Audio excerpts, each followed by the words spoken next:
Hey friends, it's TJ. Welcome back to another episode of Tea with TJ, and today I have a very special guest, Broadway star Stacey. So could you just tell me your story? Well, my story. Well, you know, my government name is Anastacia Mccleskey, but I definitely go by Stacey, Stacy. And I'm originally from Nashville, Tennessee, born and raised. I moved to New York when I was 18 to go to AMDA, the American Musical and Dramatics Academy, when it was a 2-year program. This was a minute ago. I come from a family that has been very supportive of my career, thank God. A very... I would say moderate, kind of conservative, kind of liberal Christian family in the South.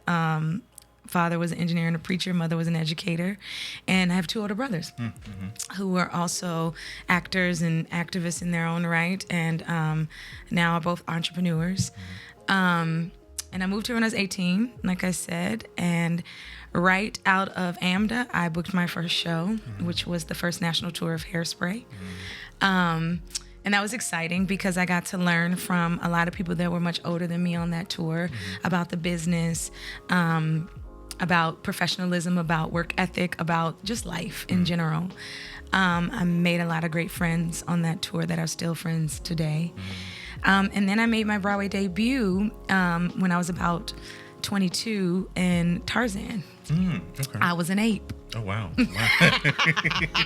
I love telling people that. I love that. I don't think I knew that. And that was exciting because I got to work with Phil Collins, Bob Crawley, David Henry Wong, and just learn. It was a 4-month rehearsal process out in Steiner Studios in Brooklyn, learning how to ape. And our amazing flight captain or choreographer, Pichon, who conceptualized Forza Bruta and De La Guarda, he did all our flight choreography, so it was really cool to work with him. Even though I ended up not flying in the show. Oh, wow. Okay. Yeah, I was more so a singer that kind of did dance movement throughout that piece. From there, you know, when I think about my career, I'm like, what was next? I can't remember. I think I then did some regional work. I think around that time I did the Sex and the City 2 movie. Yes, you did. Yes, you did. I remember. They had originally hired Bette Midler's Harlettes when she was doing her Vegas show. They couldn't make it, so they hired me and 2 other girls to do this scene in the opening wedding scene in Sex and the City 2, which is really exciting. Then I went on, as far as Broadway's concerned, I did Book of Mormon. I did Hair, which was life-changing experience for me. It just kind of opened me up to my truest self. I did Priscilla, Queen of the Desert. I was one of the divas. That was really exciting too. Then I went on to do Waitress. Violet, then a Waitress. And then Carolina Change. And the cool thing about Carolina Change was, one, I always loved this score, Janine Tesori, genius. But pre-pandemic, I was the standby for Carol, Dottie, and the Washing Machine. Oh, wow. Yeah, Okay. which, you know, was really dope. And then the shutdown happened. And when the show came back, I went back to Waitress because Waitress came back to Broadway. And so I didn't do Carolina Change. But as life would have it, I ended up, I did Annie Live right after I left Waitress. But then, as life would have it, I got to go back and do Carolina Change, replacing the amazing Tamika Lawrence as Dottie. Oh, wow. So then playing opposite of Sharon Clark and just being with that cast that I love so much pre-pandemic, that I thought that was really a nice bookend for that piece. And then I left the city for 2 years. Oh, wow. Wow. I left New York, and I wanted to travel more. You know, after the pandemic, I felt like the city was still trying to recover. Energetically wise, the energy was still a little sad and somber because the pandemic did a number on all of us. It was life-changing. And so I was like, I want to travel. I can make art anywhere. I don't need to be in New York. Got rid of my place. I'll also say I did go to London. I worked on the West End. I did an amazing show called Close to You, originally called What's It All About? It was all Burt Bacharach music reimagined. Oh, yes, I remember that. A dear friend of mine, Kyle, wrote that, put it together. And that was really cool because we got to work with Burt and meet him. And he has since transitioned. But I left the city for 2 years. I went to Seattle to work on a new show. I did some work at Barrington Stage, traveled, ate good food, rested, saw my family. Yeah. You know, we sacrificed so much in this career and saw friends and extended family members that I hadn't seen in years. And then I finally came back. I was summoned back. I always said I wouldn't come back to New York until it called me back. So I was summoned back to do Hercules at Paper Mill. Yes. And that was really exciting to do that piece because I got to work with people that have been my friends since I moved to this city. I always said the other four muses, we are divinely aligned because we're in the same place kind of in life, in our careers. We have similar spiritual practices. So it's nice to come together with those ladies and work on that piece.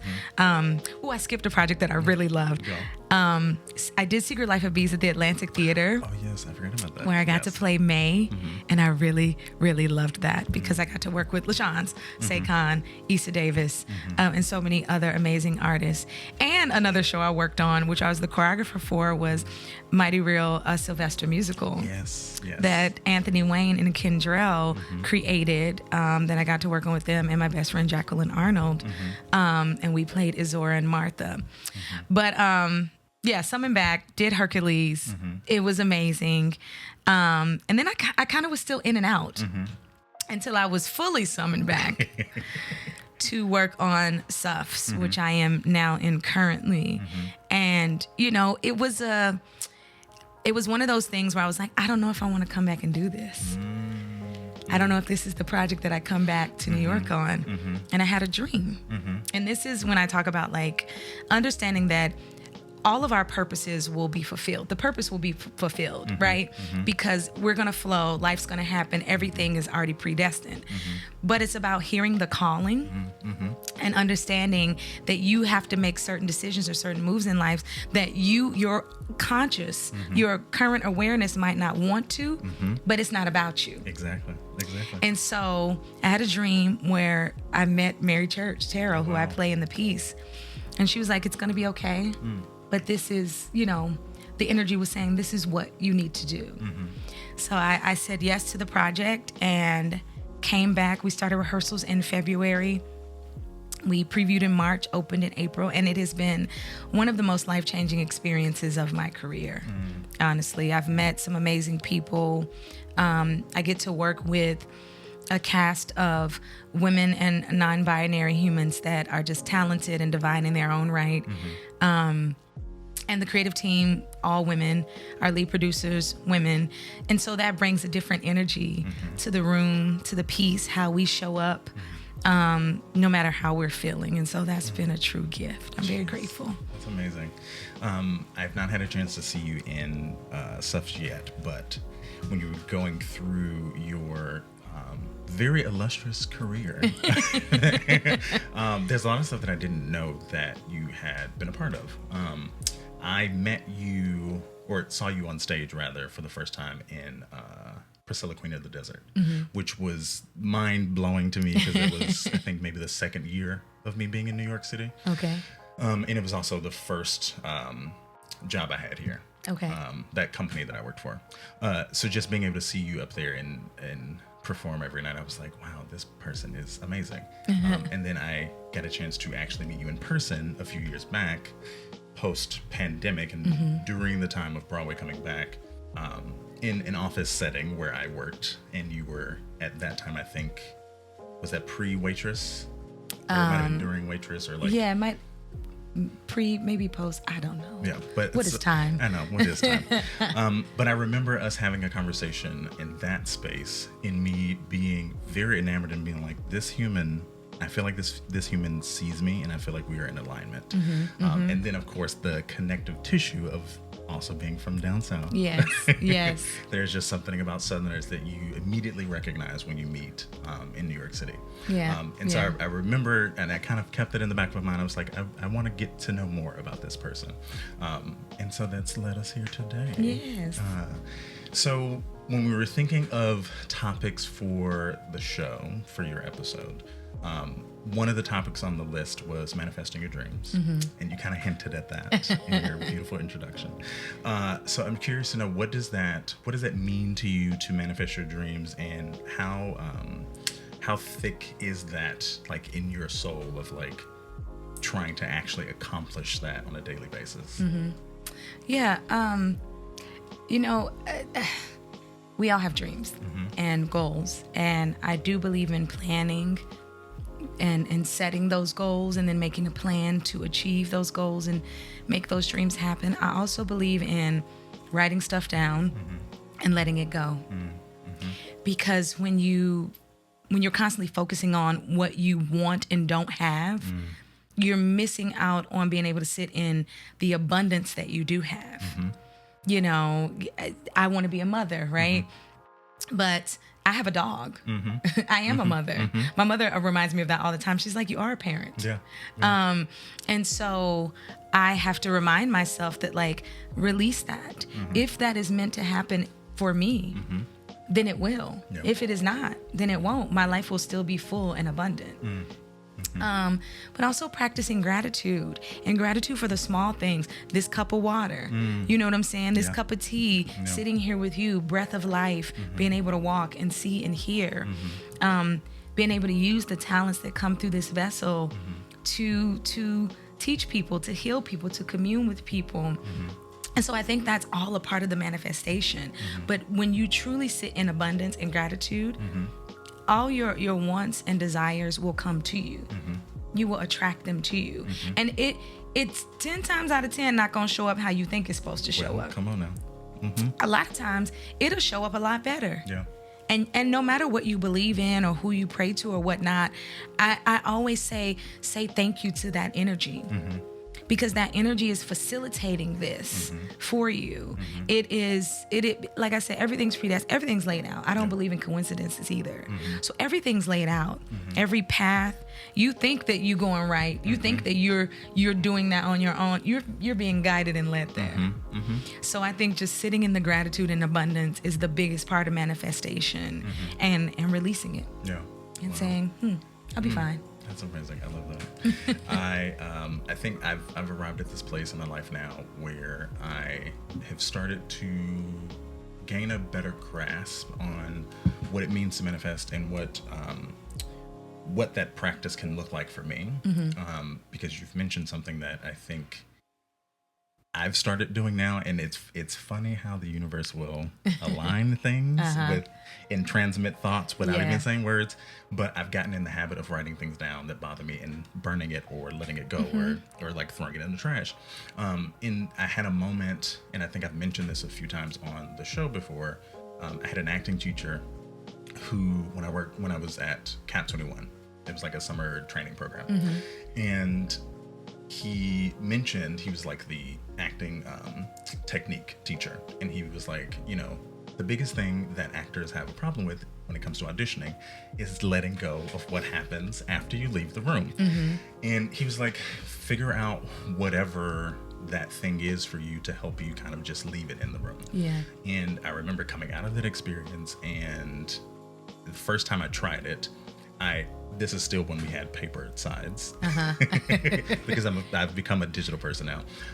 But we had paper sides, and I left an audition, and I felt really good about it. And I was like, you know what? I'm going to throw this away. I'm not going to keep it in my book. I'm going to keep it in my bag, because at that time I was holding on to all of this stuff. And I think that whole transformative moment really helped me to understand the idea of actually letting things go.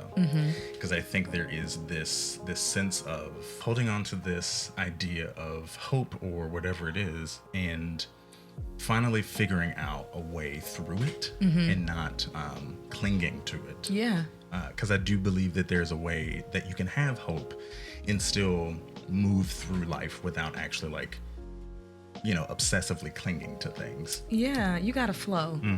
I mean, I think that is so true. When you hold tight, it causes tension in your body and in your cells, and you're telling your body that, like, there's fear there. You don't want that. I would go a step further and say letting go before you even go into the room. Okay. Letting go, like, and not, I've booked a lot of my jobs by shuffling in and being like, all right, and people, because what I'm learning in this industry is that people want to see you. Yeah. They know what the text is. Yeah. You can build a character in the room, but they want to see you. Yeah. And so when you just are like, let me show up as myself and do this. Also, those people behind the table cannot do what you can do. Come on now.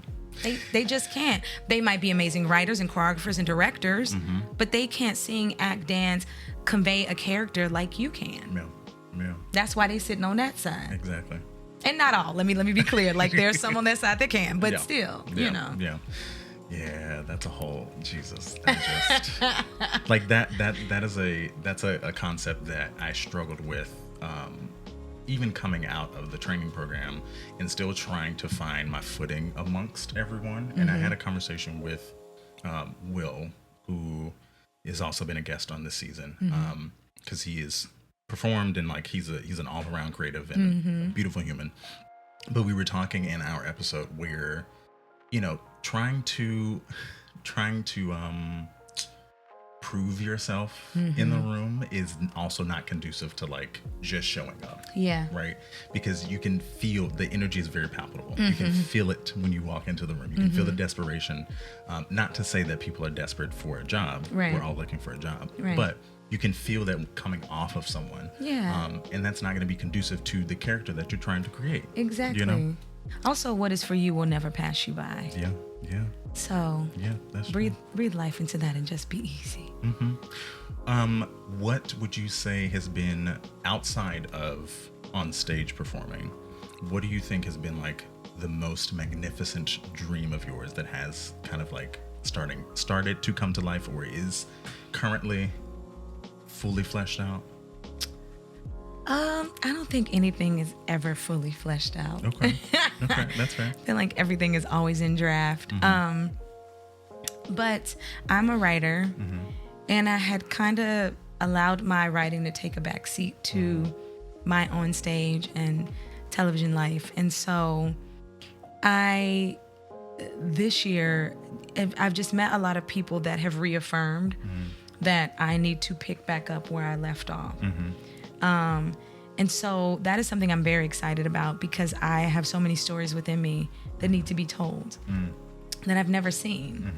And I think because my imagination runs wild, I think my stories could be very healing to people. I also just love that, like, coming into myself, I always say I'm a late bloomer. I was a little emotionally delayed. I get that. And so it's been nice to discover things about myself that I just am falling in love with. And I don't care what other people think about those things or myself. And I think that comes with age. You start to realize that, one, nobody's really thinking about you. And you stop worrying what other people are thinking, and you just kind of live. Enjoy that. And what I found is that by doing that, you again attract those things that you want, need, and desire, because you're not worried about everybody, the external. You're here, and everything that you need is right here.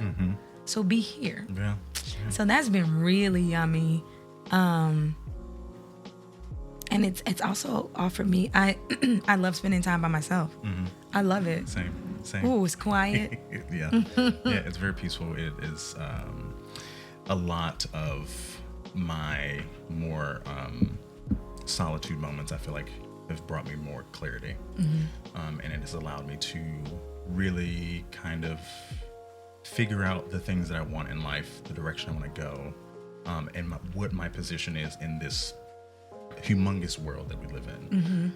Because I do feel like, oftentimes we unfortunately can sometimes not see the bigger picture, and ego can get in the way, and we get stuck and hung up and focused on, well, this person's doing this, and why can't I, why isn't it happening for me, or why is it not, doing it for me?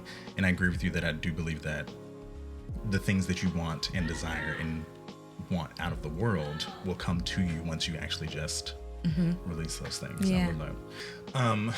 So I think, as a performer, as a creative, I've also noticed that you have started posting on TikTok, which I love. I absolutely love. It is my like my moments of inspiration, especially in the middle of the night when I'm scrolling and I am feeling some kind of way, or I need to pick me up, because I often go to TikTok when I need a good laugh. But I love what you've been doing with Beautiful Souls. Beautiful Spirits. Beautiful Spirits. Sorry, my apologies. It's so intimate and it's so intentional. Where did that come from for you?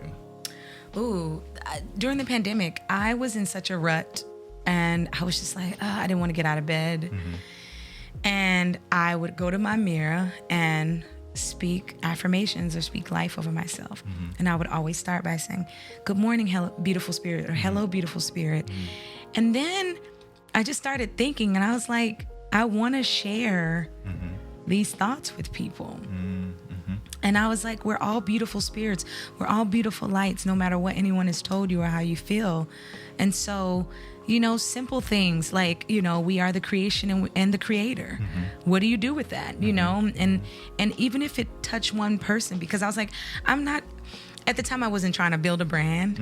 I wasn't trying to and because that's just kind of not my vibe. I'm like, let's just flow and see what happens. And it's reached a lot of people. People feel seen, or they're like, oh, I needed this today. And I'm like, great, that's the goal. I also feel like information should be free. So if I have a thought that has helped me, that has healed me, that has made me feel safe, I'm going to give it to the world. They might have thought of it, but there are people out there that are like, oh my God, and think about that. Wow, thank you.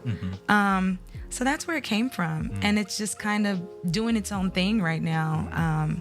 And we'll see what happens. My ultimate goal with that is to truly go into schools, to build a program, to go into schools, to help kids between the age of first grade and eighth grade understand, like I said, that everything that you need is inside of you.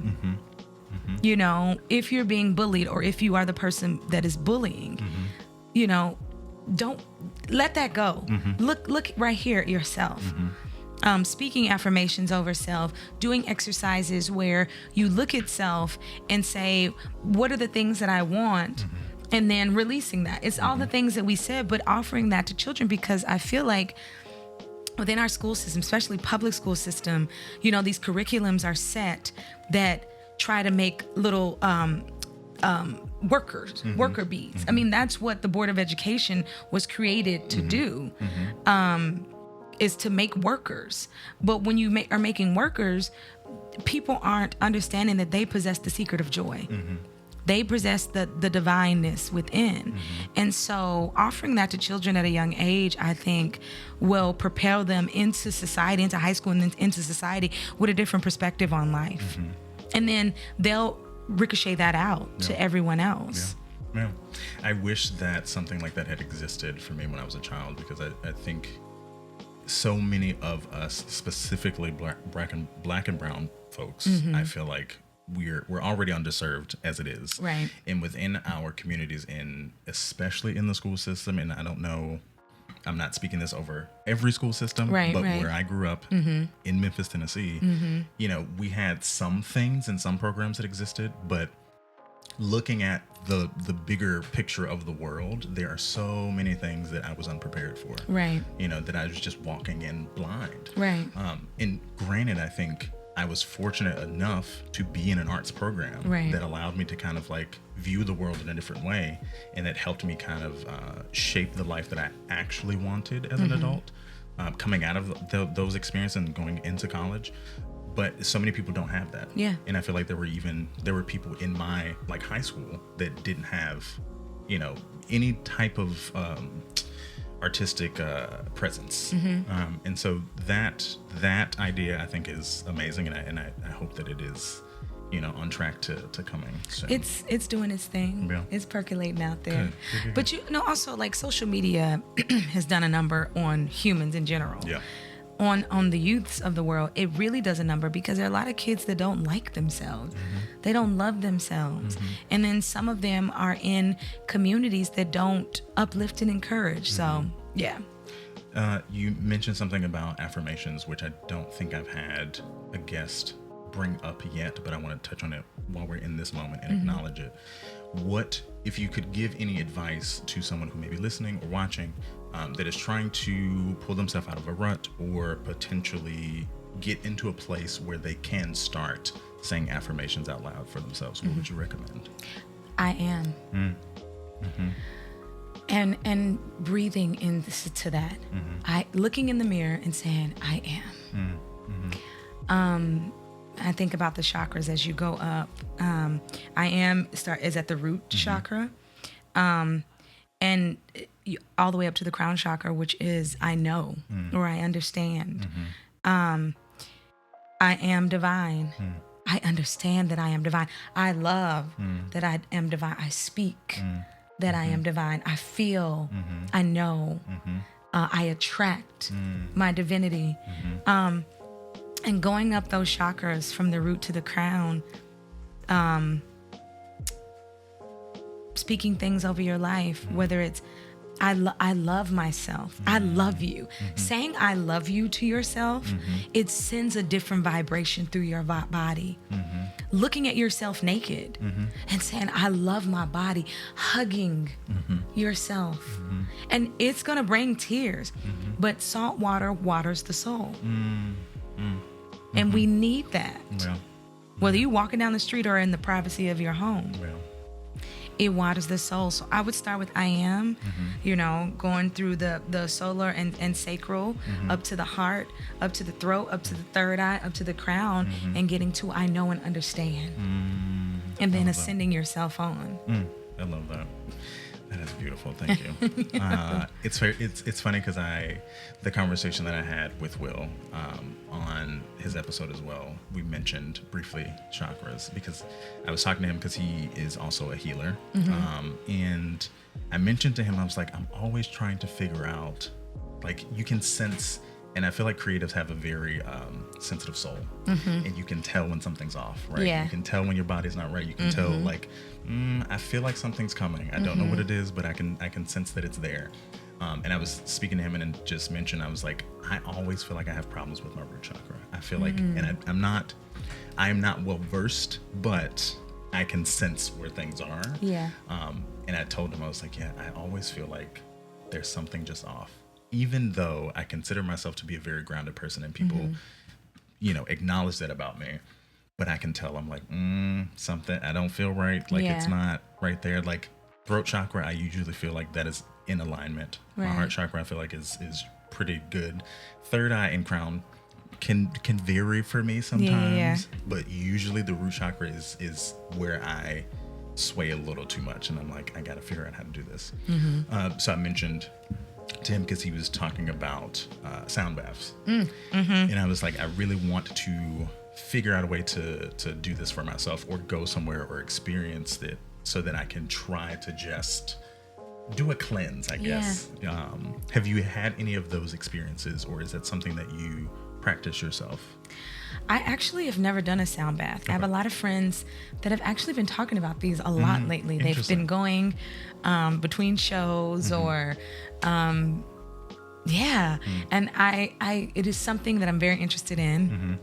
I have, however, and I cannot remember the name of this place. I'm gonna look it up and I'll let you know. I used to go to this place down in the 20s, I think like 23rd, between maybe Broadway and 6th. Probably wrong, but I know it was in Chelsea. And it was a meditation space. And I actually went in because they were selling, this is before weed was legal, but they were selling CBD products in the front. And then in the back, they had these rooms where you could go in, lay down, and they would do like a guided meditation or binaural tones, frequencies that would just relax your body. So I have done that a lot. Okay. And I do a lot of breath work too, which I think is important. Because we are sensitive as artists. We're very sensitive to the touch, to the spirit, to the mental. We have to protect ourselves. Yeah.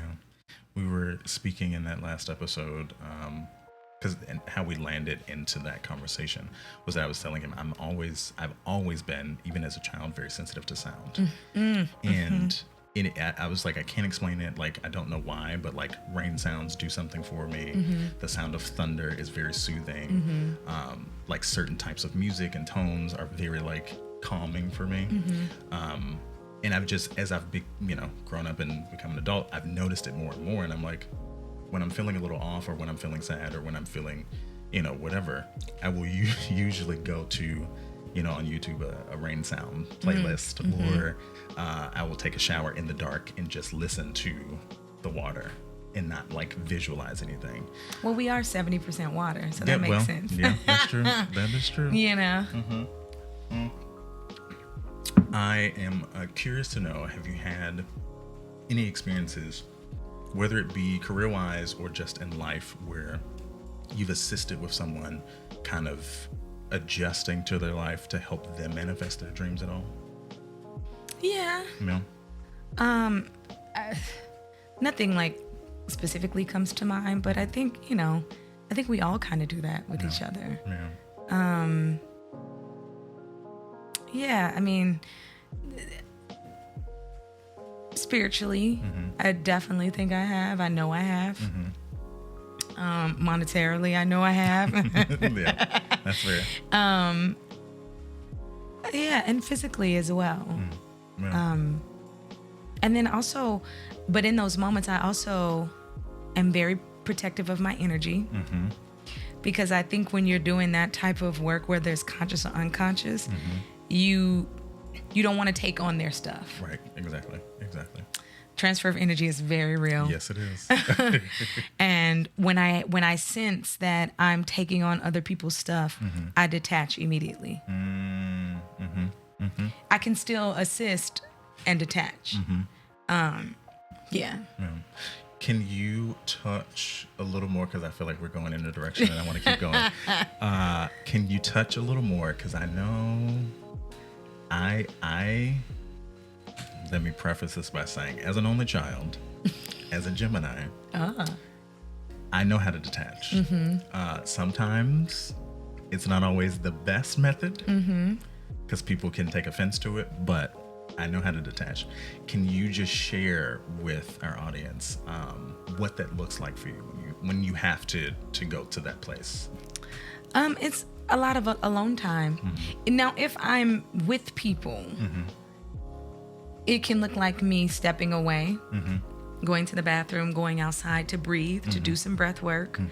I can also still engage, but what I'm doing with my body is I'm consciously pulling down a shade.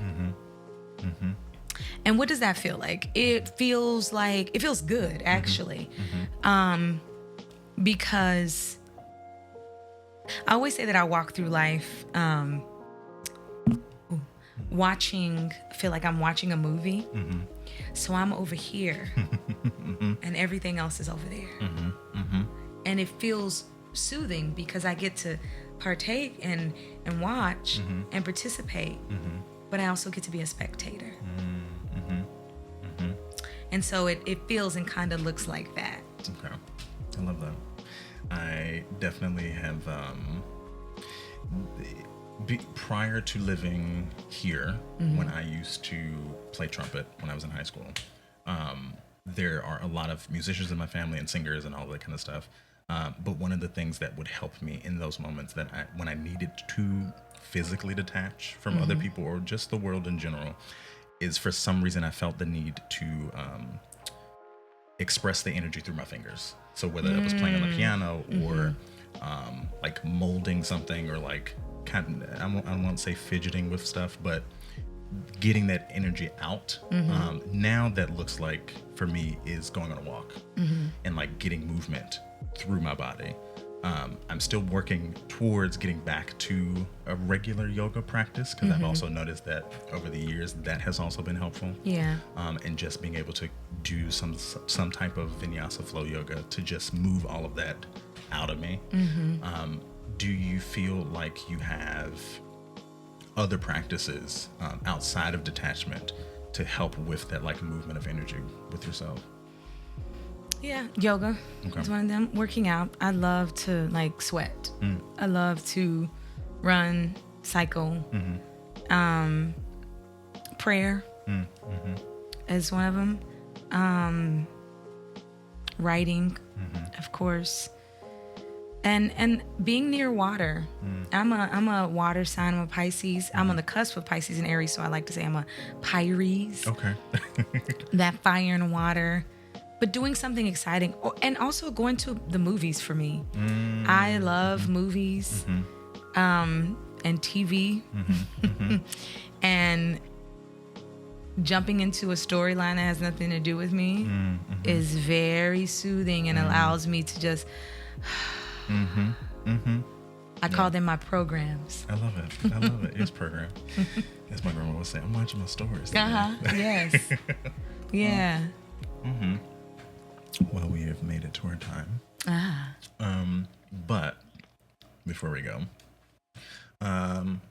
thank you so much for doing this. Of course. Thank you for having me. This has been fun, and I'm speaking it into existence now that this will not be your last time on the show. Hey. But before we go, where can the folks find you?